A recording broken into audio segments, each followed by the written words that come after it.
Videos देखने के लिए सब्सक्राइब करें जनसत्ता.com, बेल आइकन दबाकर पाएं लेटेस्ट नोटिफिकेशंस।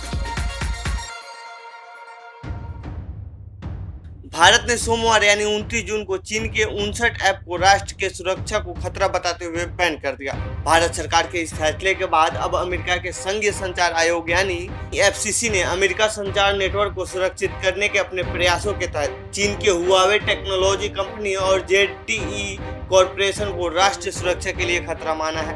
तो आइए जानते हैं इस रिपोर्ट में क्या भारत की तरह अमेरिका भी चीन पर डिजिटल स्ट्राइक करने जा रहा है। दरअसल अमेरिका के संघीय संचार आयोग के इस फैसले को अमेरिकी बाजार से चीनी निर्माताओं को रोकने की दिशा में उठाया गया एक कदम माना जा रहा है, जहां छोटे ग्रामीण सस्ते नेटवर्क उपकरणों पर भरोसा करते हैं। एक प्रेस रिलीज में FCC ने कहा है कि इस कार्रवाई का अर्थ है कि कई छोटे ग्रामीणों द्वारा उपयोग की जाने वाली संघीय सब्सिडी का पैसा अब इन कंपनियों द्वारा बनाए गए उपकरणों को खरीदने के लिए उपयोग नहीं किया जा सकता है।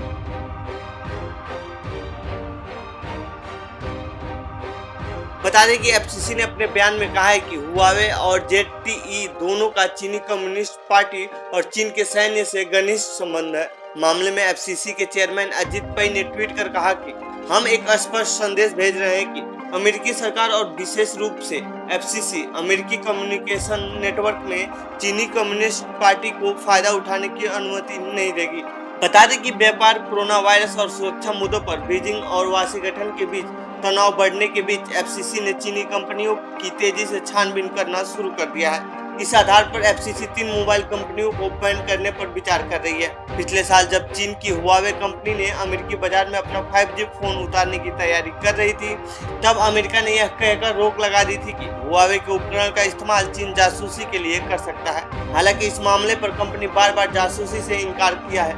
उसने अपने बयान में कहा है कि बीजिंग सरकार से स्वतंत्र कंपनी है।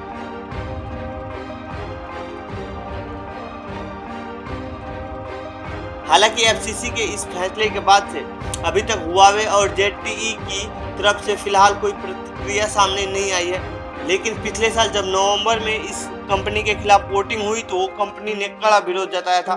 वहीं FCC के कमिश्नर ने कहा कि चीन के उपकरण को भरोसा नहीं किया जा सकता है, इसके लिए अमेरिकी कांग्रेस को फंड जारी करना चाहिए।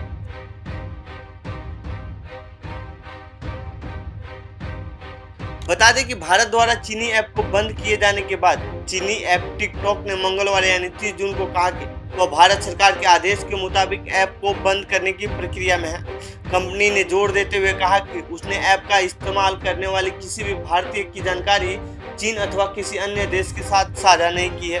कंपनी ने कहा कि उसे अपनी प्रतिक्रिया और स्पष्टीकरण देने के लिए संबंधित सरकारी पक्षों से मिलने के लिए आमंत्रित किया गया है। तो ये थी भारत के बाद अमेरिका द्वारा चीन पर किए जा रहे डिजिटल स्ट्राइक पर हमारी रिपोर्ट।